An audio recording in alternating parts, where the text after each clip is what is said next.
श्री गुरुभ्यो नमः। नमस्कार साथियों, स्वागत है आप सभी का हमारे YouTube चैनल उदयाचलम संस्थान में।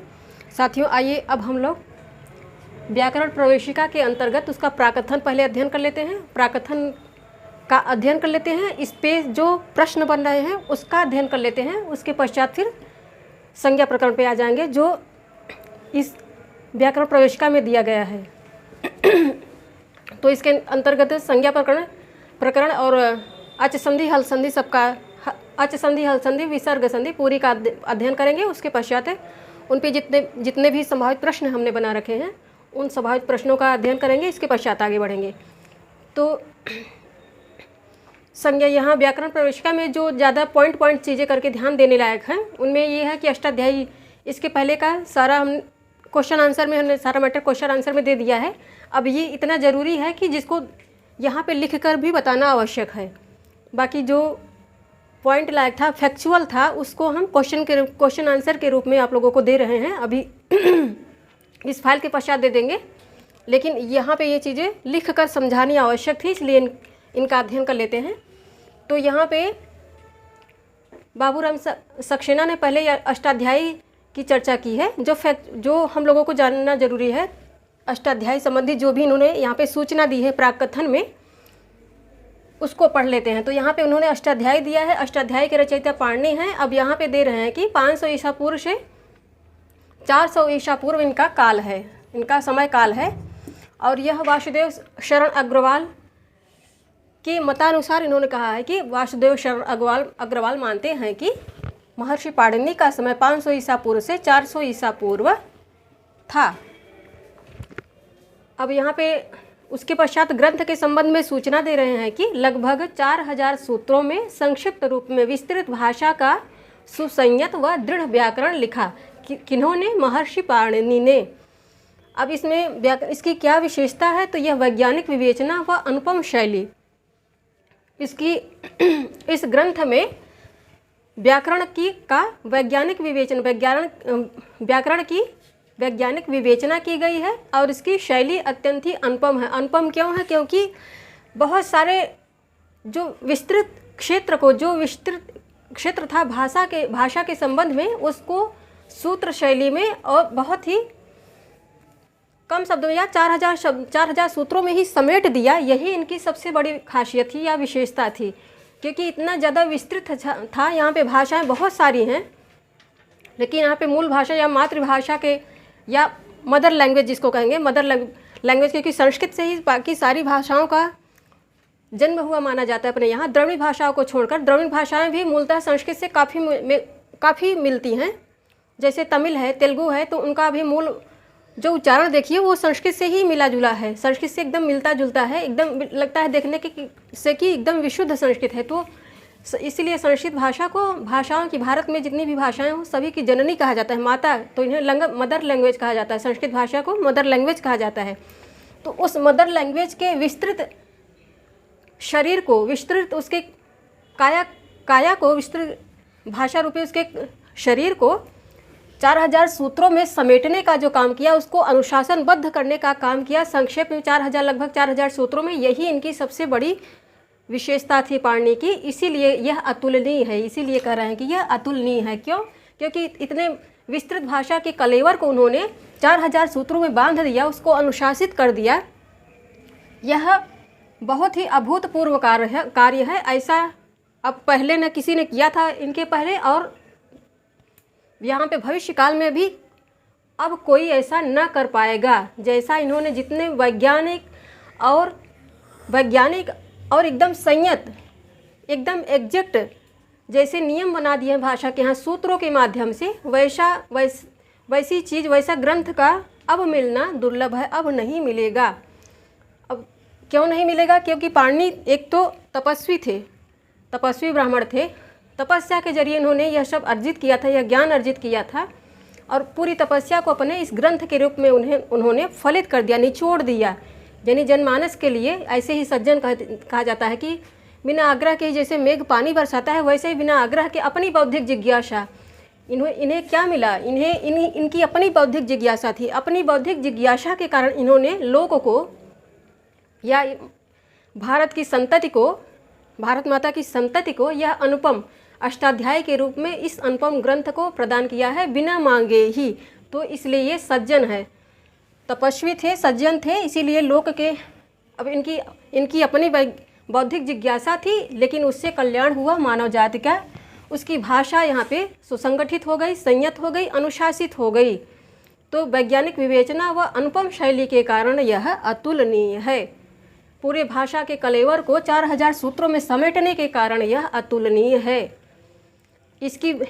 इसका जो सूत्र संगठन है वह पूरा वैज्ञानिक है, जिसे बदला नहीं जा सकता। एक भी इधर उधर कर देंगे तो अर्थ बदल जाता है। हाँ, योग विभाग की बात अलग है कि जहाँ एक ही सूत्र को दो भागों में बांट दिया जाता है, वहाँ विवेचना की दृष्टि से और सूत्रों की व्याख्या करने की दृष्टि से, तो उसकी बात अलग है। बाकी ऐसे हैं कि सूत्रों को इधर उधर नहीं किया जा सकता। सूत्र हैं तो एकदम बनी बनाई शैली पे जैसे वैज्ञानिक विवेचना के अनुसार चलते हैं। और यह वैज्ञानिक विवेचना इसलिए है क्योंकि पूरे पाणिनि अष्टाध्यायी को चलता फिरता एक ग्रंथ के रूप में कंप्यूटर का सॉफ्टवेयर माना जाता है। यह ऐसी संस्कृत भाषा है जैसे इसका व्याकरण पाणिनि अष्टाध्यायी कंप्यूटर का एकदम सबसे अच्छा सॉफ्टवेयर है। इसलिए कहा जाता है कि पहले का ये सॉफ्टवेयर, कंप्यूटर या संगणक का सॉफ्टवेयर लिखने वाले पहले ये संगणक वैज्ञानिक थे। ये अष्टाध्यायी के लेखक अर्थात पाणिनि ऋषि पहले संगणक वैज्ञानिक इनको कहा जा सकता है, क्योंकि ये जितनी विज्ञान या संगणक की दृष्टि से जितनी ये हेल्पफुल या जितनी सहायक है उसके सॉफ्टवेयर रचना में संगणक के कार्य व्यवहार को समझने के लिए उतनी और कोई भाषा नहीं है। तो इसीलिए कहा जाता है कि ये पूरा चलता फिरता ग्रंथ के रूप में चलता फिरता पूरा संगणक या कंप्यूटर का सॉफ्टवेयर है। पाणिनि का अष्टाध्यायी कंप्यूटर का सॉफ्टवेयर है। सॉफ्टवेयर को उन्होंने अपने ग्रंथ के रूप में लिख डाला, अर्थात उसका जो आंतरिक डिजाइन होता है कंप्यूटर का पूरा उन्होंने इस ग्रंथ के रूप में लिख डाला। तो यहाँ पे अब देखेंगे अष्टाध्यायी का थोड़ा कलेवर देख लेते हैं। इसमें लगभग 4000 सूत्र हैं, अर्थात 6 सूत्र कम है। 4000 में 6 सूत्र कम है। इसका पहले हम लोगों ने अध्ययन कर लिया है। जो संज्ञा प्रकरण पे जो क्वेश्चन आंसर हम लोगों ने दिया है, हम लोगों ने पढ़ा, उसमें हम लोगों ने पढ़ा है कि क्यों इसको लगभग 4000 कहा जाता है, क्योंकि यहाँ पे 6 सूत्र कम है। 4000 में 6 सूत्र कम है। तो पाणिनि अष्टाध्यायी 8 अध्यायों में लिखा गया है। ये पहला अध्याय हो गया, दूसरा, तीसरा, चौथा, पाँचवा, छठा, सातवां, आठवां। अब प्रत्येक अध्याय में 4-4 पाद हैं। एक प्रथम पाद हो गया, द्वितीय पाद, तृतीय पाद, चतुर्थ पाद। तो ये पहले अध्याय का हो गया। ऐसे ही दूसरे अध्याय में भी 4 पाद हैं, तीसरे अध्याय में भी 4 पाद है। ऐसे ही आप लोग इसको बना सकते हैं। अब यहाँ पे तीसरे अध्याय में भी 4 पाद हैं, चौथे में भी, 5वें में भी, छठे में भी, 7वें में भी, 8वें में भी। अब इसमें मैटर क्या है, अर्थात विषय वस्तु क्या है। विषय वस्तु जिसको कहते हैं, वस्तु, उसको विषय मत कहिए, सिर्फ वस्तु कहिए। तो वस्तु का अर्थ ही है कि अंदर का मैटर जो उसमें कहा गया है, जो चीज़ें हैं, जो ज्ञान प्रदायी चीज़ें हैं, ज्ञानदायक चीज़ें हैं, वो उनको वस्तु कहा जाता है। तो यहाँ पे पहले अध्याय में संज्ञाएं व परिभाषाएं हैं इन 4 पादों में मिला के। दूसरे अध्याय में समास का विस्तृत अध्ययन दिया गया है। दूसरे अध्याय में समास का विस्तृत विवेचना। समास काफ़ी बड़ा है। अभी सिद्धांत कौमुदी से आप लोग देखिए तो समास काफ़ी बड़ा है, बहुत बड़ा है। और यदि समझ में नहीं आता है तो बहुत उबाऊ है, लेकिन किसी अच्छे गुरु से आप पढ़ते हैं तो वो बहुत ही सरस है और बहुत ही मनोरंजक है समास। तो समास प्रकरण बहुत बड़ा है। लक्ष्य सिद्धांत कौमुदी में बहुत बड़ा है। यहाँ पे लक्ष्य सिद्धांत कौमुदी में तो जो काम की चीज़ें हैं वही वरदराजाचार्य ने दिया है संक्षेप में, ताकि हम लोगों को ज्ञान भी हो जाए, बोझिल भी न लगे। इस दृष्टि से थोड़ा है, किंतु सिद्धांत कौमुदी में बहुत है। तो इसीलिए पूरे देखिए द्वितीय अध्याय, पूरे दूसरे अध्याय में समास प्रकरण ही आया है। अब तीसरे अध्याय में कृदंत प्रकरण आया है। उसके पश्चात फिर तीसरे अध्याय में, 8वें अध्याय में कृदंत प्रकरण ही आया। तो कृदंत भी बहुत ज़्यादा है, खासकर उड़ादि प्रत्यय। यहाँ पे पूर्व कृदंत, उत्तर कृदंत और उड़ादि कृदंत 3 भागों में है। ये हो गया कृदंत। अब इसका 3 भागों में पाणिनि ने विवेचन किया है। यहाँ पे स्थान कम है तो यहाँ पे ऐसे कर लेते हैं। यहाँ पे हो गया पूर्व कृदंत, अब यहाँ पे उत्तर कृदंत, और यहाँ पे तीसरे में उड़ादि प्रत्यय। उत्तर कृदंत बाद में है, बीच में उड़ादि प्रत्यय है। यहाँ पे उड़ादि प्रत्यय हो गया, उड़ादि प्रत्यय, और फिर उत्तर कृदंत। यहाँ पे उत्तर कृदंत है। तो कृदंत प्रकरण बहुत ज़्यादा है, इसीलिए यहाँ पे 2 अध्याय में आ रहा है, चौथे अध्याय में आ रहा है और फिर 8वें अध्याय में आ रहा है। उड़ादि प्रत्यय बहुत ज़्यादा है, और उड़ादि प्रत्यय में ऐसे ऐसे जो व्यवहारिक चीज़ें दी गई हैं, जो इन दोनों पूर्व कृदंत और उत्तर कृदंत से परे हैं, जो व्यवहारिक जीवन से रिलेटेड हैं, वो सब उड़ादि प्रत्यय में दे दिए गए हैं। और यहाँ पे अब 5वें अध्याय में तद्धित प्रकरण आया है। तद्धित अध्याय अर्थात संज्ञा से जो शब्द बनते हैं उनको तद्धित कहते हैं। तो यहाँ पे तद्धित प्रत्यय 5वें अध्याय में आया है। 6ठे अध्याय में सुप और तिंग प्रक्रिया का विवेचन है, विस्तृत विवेचन है। सुप तिंग अर्थात संज्ञा और धातुएं जो क्रियाएं हैं, और सुप में जो संज्ञाएं आ रही हैं, सुप और तिंग। तो यहाँ पे सुप और तिंग का प्रक्रिया का विस्तृत विवेचन 6वें अध्याय में और 7वें अध्याय में किया गया है। तो ये हो गया इसका विषय वस्तु, विषय विधान हो गया। इसको ऐसे लिख लीजिए, ये मोटी मोटी जानकारी हम लोगों को होनी चाहिए। इसीलिए बाबूराम सक्सेना ने यहाँ पे व्याकरण प्रवेशिका में इसकी चर्चा की है, क्योंकि ये सब जानना हम लोगों को आवश्यक है। तो इसको ऐसे ही चार्ट बना लीजिए जैसे हम दे रहे हैं। अब यहाँ पे फिर देखते हैं कि पाणिनि ने, अब यहाँ पे सक्सेना महाशय या महोदय ये कह रहे हैं कि पाणिनि ने 6 साधनों को, पाणिनि ने अष्टाध्यायी की रचना कैसे की, तो उन्होंने 6 साधनों का प्रयोग किया है। 6 साधनों का प्रयोग करके अष्टाध्यायी लिखी है। अब इसमें पहला साधन प्रत्याहार, दूसरा है अनुबंध, तीसरा है गण, चौथा है संज्ञाएं और 5वां है अनुवृत्ति, 6वां है परिभाषाएं। तो अब हम लोग इस हेडिंग के अंतर्गत, जो 6 हेडिंग है, इन हेडिंग के अंतर्गत, इन 6 हेडिंग के अंतर्गत प्राक कथन को पढ़ेंगे।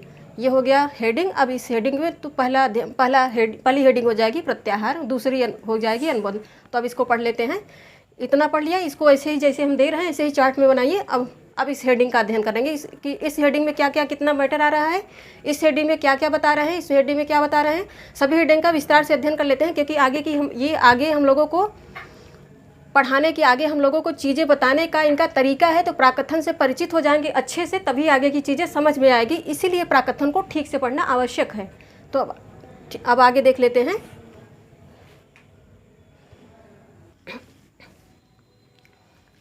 तो यहाँ पे हम लोगों ने देखा था कि बाबूराम सक्सेना ने बताया है कि पाणिनि ने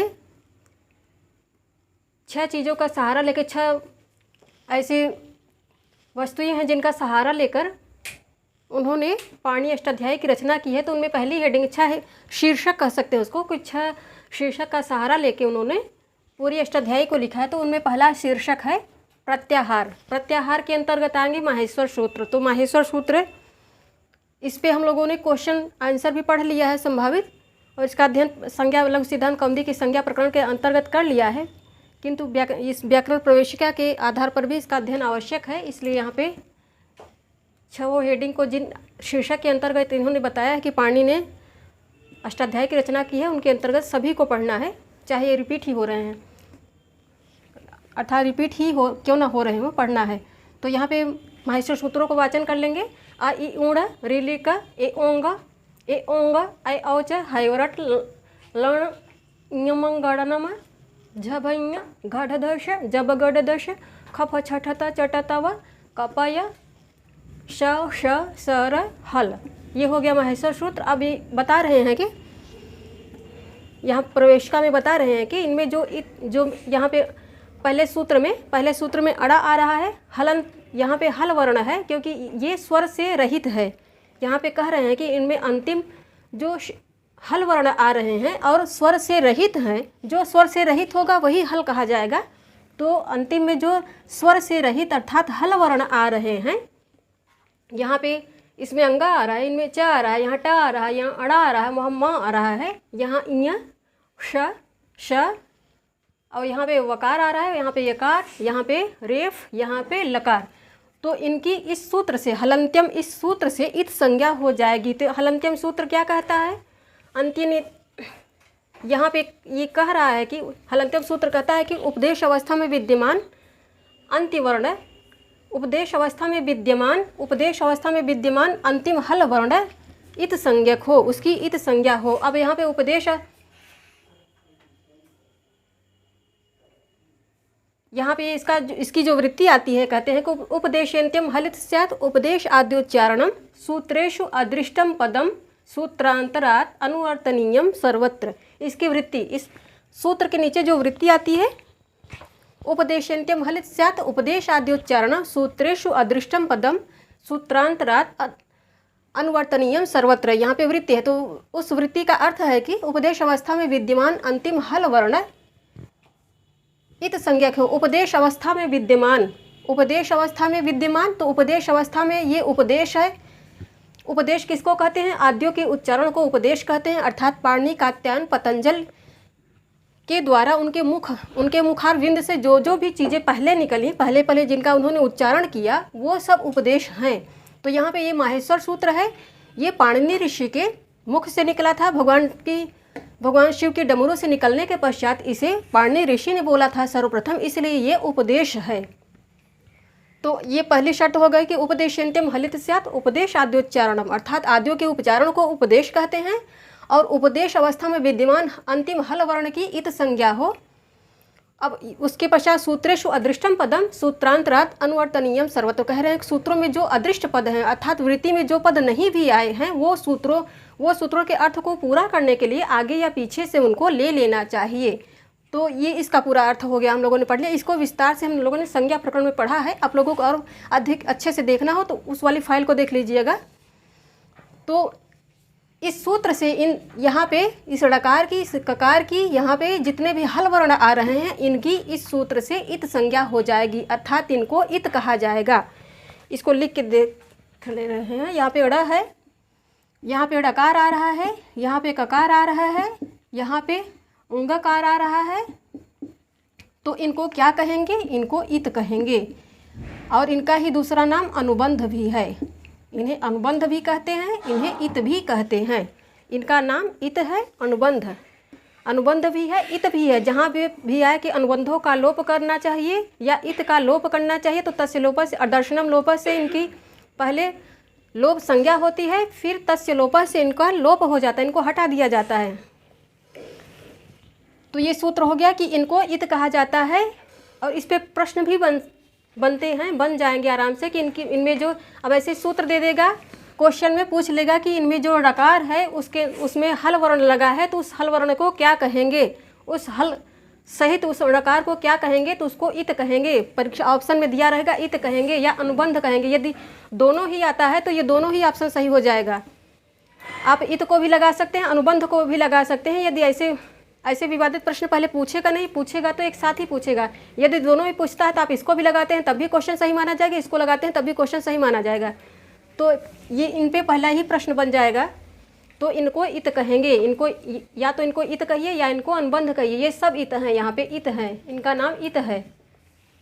अब दूसरा सूत्र कह रहे हैं कि अब इनकी प्रत्याहार कैसे बनेगा ये दिखा रहे हैं कि आदिरंत्येन सहिता, इस सूत्र से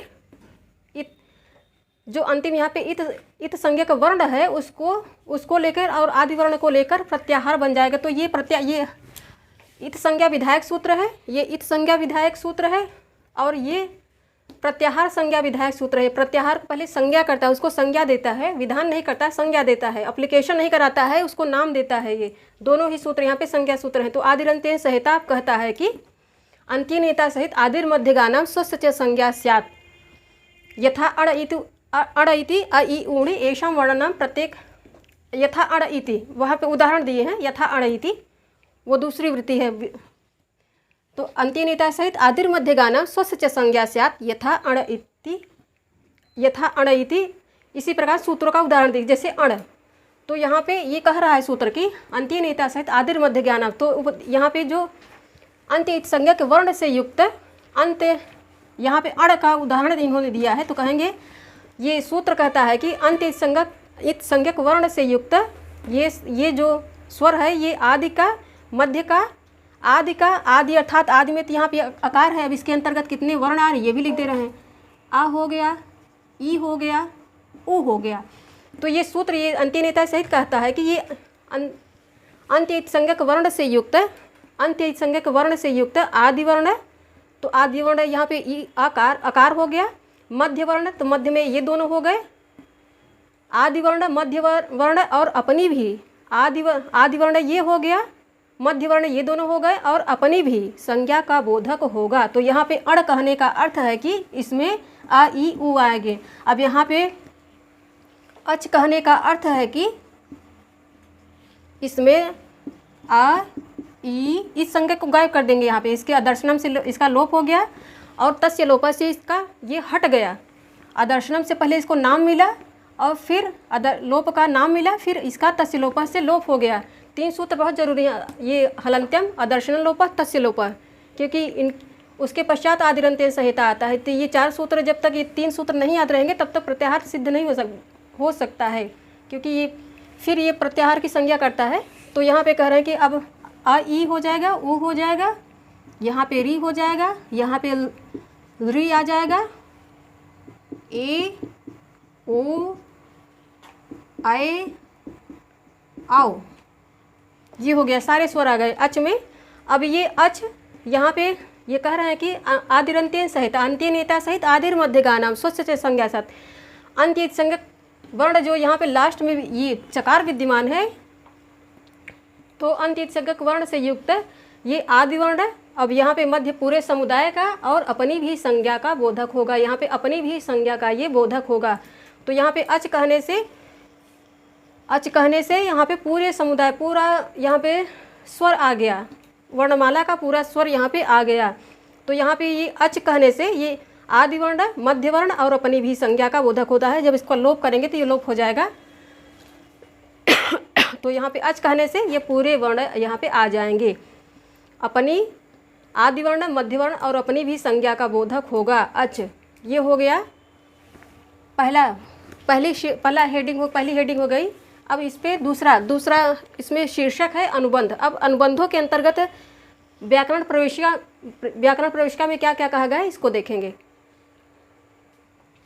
साथियों। व्याकरण प्रविष्का के अंतर्गत हम लोगों ने ये पहले शीर्षक का अध्ययन कर लिया है। इसमें 6 हेडिंग है या शीर्षक है, तो पहला शीर्षक हो गया है। अब दूसरा शीर्षक अनुबंध है, तो इसका अध्ययन हम लोग करेंगे आगे अब इसका अध्ययन करेंगे। धन्यवाद साथियों आप सभी का।